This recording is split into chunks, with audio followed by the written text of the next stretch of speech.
The FIFA Club World Cup has come to the Queen City, a phenomenal tournament in group play currently, and teams looking to make it to the knockout stage. With me, the Charlotte FC radio broadcast analyst Antonio Ramos to help break it all down. And brother, let's talk about a great game this past Sunday. Real Madrid and Pachuca, over 70,000 people at Bank of America Stadium, a game that Real Madrid won 3-1. What did you take away from that victory? Yeah, Jorge, even with extreme heat conditions, the players just perform at a very high level. Real Madrid, with one player down in the 5th minute, I think that was the perfect scenario for Pachuca to push up the lines, and Jaime Lozano tried to do it, but the quality level is just a huge difference. What a game by Jude Bellingham. He was sharp, he was decisive, he was part of the, the captains that rule this new era of Real Madrid with Xabi Alonso now as the manager. But again, Pachuca insisted. They shot 11 times on target, but Thibaut Courtois was there. I think he should have been the MVP, but Jude Bellingham, what a game he had. And I think after the first half, Real Madrid, reshaped the formation pretty good after that red card for Asensio.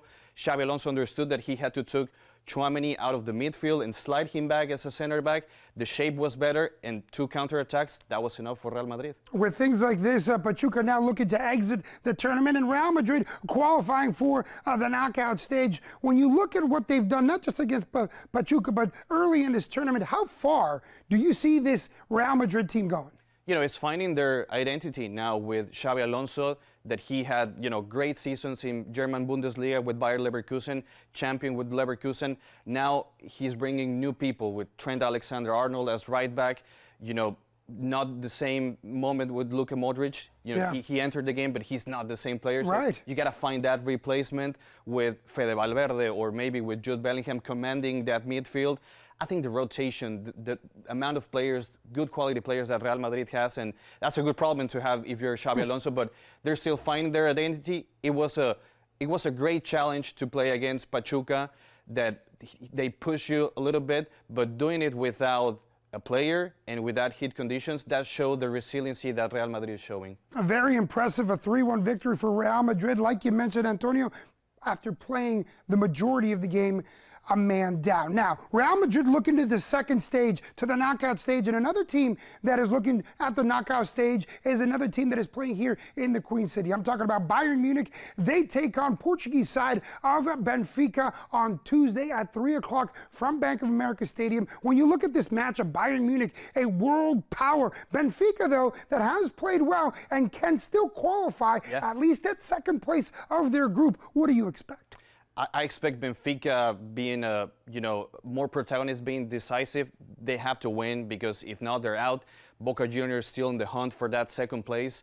So it's not going to be an easy game for Bayern Munich. Maybe they're going to start rotating a little bit more. As you said, only 4 teams have qualified right now. That's Fluminense, Bayern Munich, Juventus, and Manchester City. So maybe we're going to see, Musiala not playing 90 minutes. Maybe Goretzka is not going to play 90 minutes. You got to just administrate your squad a little bit. The fitness level is very important as part of the tournament. So I expect Benfica just to take off in the early stage of the game.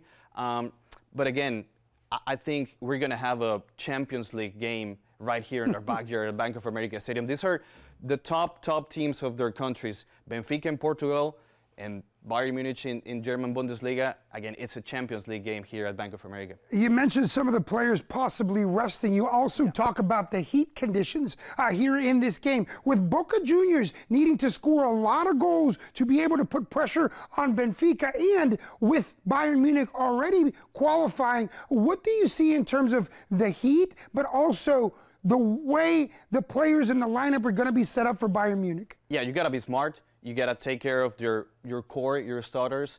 But again, for Benfica, is win or go home. Yeah. So I expect the Portuguese side to be, more decisive in early stages of the game.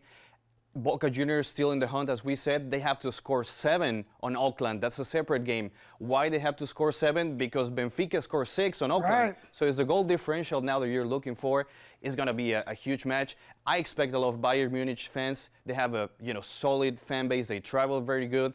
a lot of parties around Bank of America Stadium in this afternoon. Claudio Pizarro, Peruvian legend, will Yes. be here. So all Bayern Munich fans should be very excited for this game. And the huge prize for Bayern Munich, if they win tomorrow, they stay here in the Queen City for the next round. So that's a huge prize. You don't have to travel. You can rest your players. So again, I expect them rotating a little bit, but they're going to take this super seriously. The winner of Group C could be Bayern Munich. They take on the runner-up of Group D. That game on Saturday, June 28th, right here in Charlotte. What we do know is we have a phenomenal matchup on Tuesday, the 24th, from Bank of America Stadium. It's Bayern Munich and Benfica. Like you mentioned, WBTV will be doing coverage throughout the day, and we'll also be at Gilda Brewing with all the folks that are there to watch and support Bayern Munich or Benfica. Breaking it all down, the FIFA Club World Cup. He is the analyst for Charlotte FC's radio broadcast, Antonio Ramos. Antonio, thanks for the time. Thank you, Jorge.